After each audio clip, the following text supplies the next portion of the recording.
رسول اللہ صلی اللہ علیہ وسلم نے فرمایا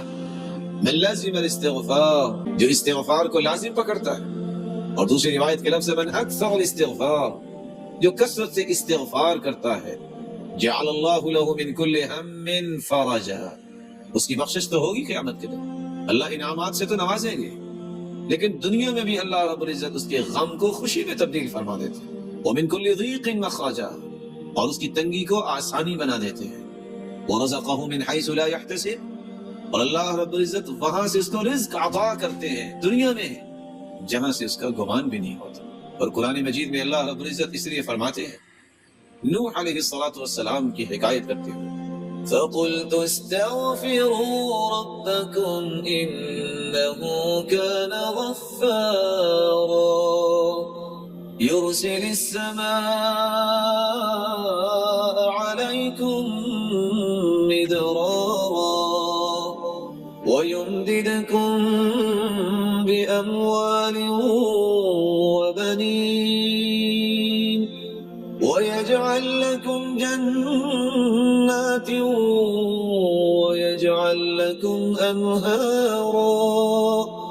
مَا لَكُمْ لَا تَرْجُونَ لِلَّهِ وَقَارًا۔ تم استغفار کر لو، اللہ رب العزت تمہارے گناہوں کو معاف فرما دے گا۔ یرسل السماء علیکم مدرارا، یہ پانی انسانی زندگی کا راز ہے، تم پہ موسلا دھار بارشیں اللہ برسائیں، وَيُمْدِدْكُمْ بِأَمْوَالٍ، تم مال و دولت کی قلت کی شکایت کرتے ہو، استغفار کر لو، اللہ رب العزت تمہیں مال و دولت میں فراوانی عطا فرمائے گا، وَبَنِينَ، تم اولاد کی نعمت کو ترستے ہو، استغفار کر لو، اللہ تمہیں اولاد کی نعمت سے نواز دیں گے، وَيَجْعَلْ لَكُمْ جَنَّاتٍ، تم پھلوں سے ترستے ہو،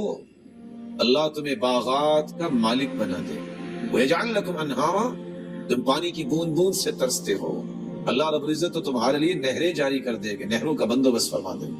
وَيَجْعَلْ لَكُمْ جَنَّاتٍ وَيَجْعَلْ لَكُمْ أَنْهَارًا مَا لَكُمْ لَا تَرْجُونَ لِلَّهِ وَقَارًا، اور تمہیں کیا ہو گیا ہے پھر بھی تم اللہ رب العزت کے وقار کو نہیں سمجھتے، مَا لَكُمْ لَا تَرْجُونَ لِلَّهِ وَقَارًا۔ اور دوسری جگہ اللہ رب العزت فرماتے ہیں وَأَنِ اسْتَغْفِرُوا رَبَّكُمْ ثُمَّ تُوبُوا إِلَيْهِ يُمَتِّعْكُمْ مَتَاعًا حَسَنًا إِلَى أَجَلٍ مُّسَمًّى، استغفار تم کر لو، جب تک زندہ رہو گے اللہ تمہیں سکون اور وقار کی زندگی نصیب فرما دے گے۔ استغفار کا فائدہ آخرت میں تو ہے لیکن دنیا بھی سنورتی ہے۔ اور تیسری جگہ اللہ رب العزت فرماتے ہیں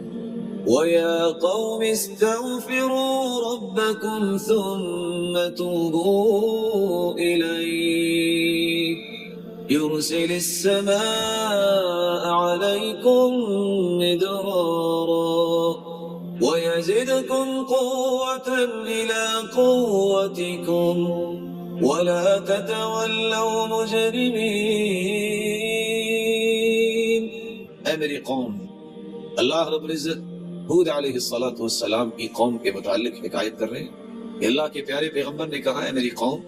استغفار کر لو، اللہ تمہیں موسلا دھار بارشوں سے نواز دیں گے، وَيَزِدْكُمْ قُوَّةً إِلَى قُوَّتِكُمْ، تم اگر کوئی کمزوری محسوس کرتے ہو تو تمہاری کمزوریوں کو اللہ قوتوں میں تبدیل فرما دیں گے، وَيَزِدْكُمْ قُوَّةً إِلَى قُوَّةٍ، کسی کے پاس مالی کمزوری ہے، خاندانی کمزوری ہے، ملی کمزوری ہے، ان تمام کمزوریوں کو اللہ رب العزت قوتوں میں تبدیل فرما دیں گے۔ جب انسان استغفار کرتا ہے تو یہ اس کو انعام ملتا ہے، اور یہ انعام دنیا میں ہی ملتا ہے، آخرت تو بہتر ہوگی۔ اللہ رب العزت ہمیں عبادت کا مقصد سمجھنے کی توفیق عطا فرمائے اور یہ یقین کرنے کی توفیق عطا فرمائے کہ عبادت سے آخرت بھی بنتی ہے، اس سے دنیا بھی بنتی ہے۔